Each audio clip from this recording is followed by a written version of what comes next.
यह है नर्मदा परिक्रमा का अर्थ। नर्मदा परिक्रमा का अर्थ है नर्मदा नदी की परिक्रमा करना।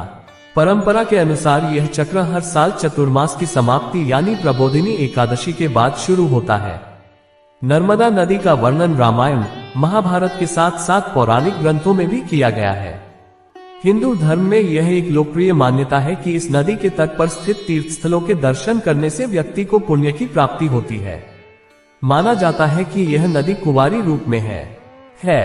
ऐसा माना जाता है कि ऋषि मार्कंडेय ने सबसे पहले नर्मदा की परिक्रमा की थी। ऋषि मार्कंडेय श्री मार्कंडेय मुनि नर्मदा परिक्रमा के मूल प्रवर्तक हैं।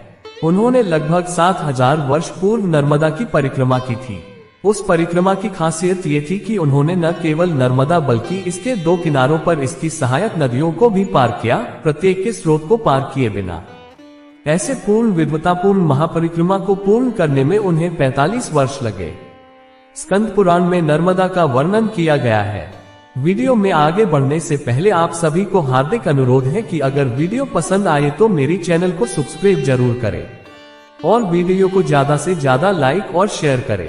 माना जाता है कि पैदल यात्रा करने पर यह यात्रा 3 साल 3 महीने और 13 दिन में पूरी होती है। इसके लिए कुल 2600 किलोमीटर की दूरी तय करनी पड़ती है। नर्मदा परिक्रमा एक प्रसिद्ध धार्मिक व्रत है। हालांकि उत्तरवाहिनी नर्मदा परिक्रमा के बारे में बहुत कम जानकारी मिलती है। तिलकवाड़ा गुजरात में नर्मदा नदी उत्तर चैनल बन जाती है और रामपुरा तक उत्तर चैनल बनी रहती है और फिर अपने पाठ्यक्रम को उलट देती है। नर्मदा तट से 21 किलोमीटर तिलकवाड़ा रामपुरा तिलकवाड़ा परिक्रमा उत्तरवाहिनी नर्मदा परिक्रमा कहलाती है। जो भक्त पूरी परिक्रमा नहीं कर पाते वे उत्तरवाहिनी प्रदक्षिणा करते हैं। तिलकवाड़ा से रामपुरा तक इस उत्तरी चैनल की परिक्रमा चैत्र मास में ही की जाती है। नर्मदा पुराण और स्कंद पुराण में कहा गया है कि जो कोई भी चैत्र मास में नर्मदा परिक्रमा करेगा उसे पूरी नर्मदा की परिक्रमा करने का पुण्य प्राप्त होगा। ये सर्किट उत्तरी तट पर तिलकवाड़ा से शुरू होता है। उत्तरी तट को समाप्त करने के बाद नाव को विपरीत किनारे यानी रामपुरा में दक्षिण तट पर आना पड़ता है। यहाँ आकर सबसे पहले घाट पर स्नान करें। वहाँ की नर्मदा से जल लेकर घाट पर तीर्थेश्वर महादेव मंदिर में शंकर की पिंडी पर चढ़ाएं। फिर दक्षिण तट से परिक्रमा करें।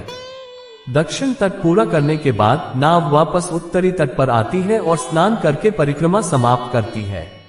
21 किलोमीटर के इस सर्किट की ताजा जानकारी प्रो। इसका वर्णन क्षितिज पाटुकले द्वारा लिखित उत्तरवाहिनी नर्मदा परिक्रमा में मिलता है। घुमावदार रास्ते पर छोटे छोटे गांवों से होकर कुछ मंदिर और आश्रम गुजरते हैं। जगह जगह नर्मदे हर स्वागत है। गांव की कुछ सभाएं तीर्थयात्रियों के लिए ठंडा पानी, शरबत, चाय, फल या शहद परोसती हैं। परिक्रमा मार्ग में उत्तर तट सड़क गांव के साथ साथ तट के साथ साथ गुजरती है। कुछ जगहों पर इंतजार खराब है, लेकिन बिना किसी परेशानी के राहगीर आराम से तट को पार कर जाते हैं। इसके विपरीत साउथ कोस्ट रोड ज्यादातर पक्की सड़क है। दक्षिण तट पर रामपुरा घाट पर तीर्थेश्वर महादेव मंदिर है। यहाँ राधागिरी माता जी परिक्रमावासी के बच्चों के लिए नाश्ते और खाने की व्यवस्था करती हैं। यहाँ बालभोग को लेकर आंदोलन जारी है। रास्ते में मंगरोल नाम का एक छोटा सा गांव पड़ता है। गांव के लोग मिलकर परिक्रमा करने वालों की सेवा करते हैं।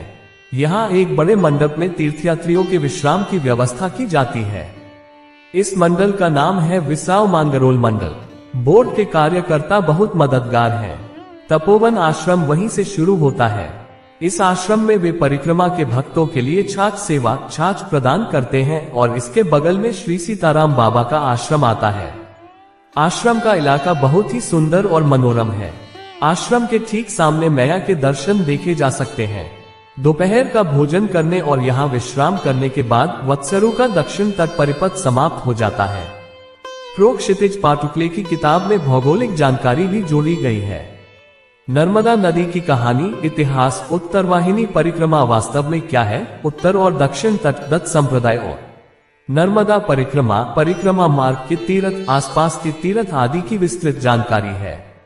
इस परिक्रमा के साथ पास के गरुड़ेश्वर में श्री वासुदेवानंद टैम्बे स्वामी महाराज की समाधि, नरेश्वर में श्री रंगवधू जी महाराज की समाधि, अनसुया में दत्तप्रभु की माता का स्थान, करनाली कुबेर भंडारी में कुबेर का मंदिर और कोटेश्वर के पवित्र दत्त स्थानों की यात्रा कर सकते हैं। वीडियो में आगे बढ़ने से पहले आप सभी को हार्दिक अनुरोध है कि अगर वीडियो पसंद आए तो मेरी चैनल को सब्सक्राइब जरूर करें और वीडियो को ज्यादा से ज्यादा लाइक और शेयर करें। परिक्रमा ओंकारेश्वर से शुरू होता है, लेकिन जरूरी नहीं कि वहीं से हो।